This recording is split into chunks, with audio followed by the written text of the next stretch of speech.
வணக்கம். நெருப்பு தமிழன். டொரண்டோ டவுன் டவுன் ரெட் சிக்னலில் நின்றுக்கிட்டு இருக்கும்போது ஒரு போலீஸ்கார் வந்து 2 டிக்கெட் கொடுக்குறாரு.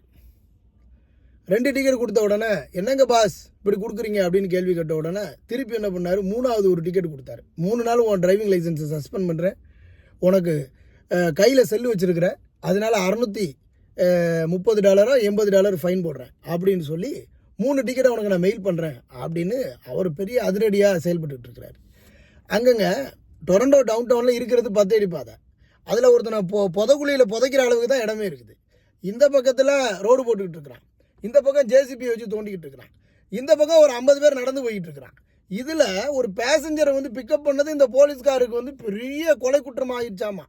காரை திருடுறான், வீடை திருடுறான், கொலை பண்ணுறான், துப்பாக்கி எடுத்து சுடுறான். அவனுங்களெல்லாம் அவங்களுக்கு பிடிக்கிறதுக்கு துப்பு கிடையாது.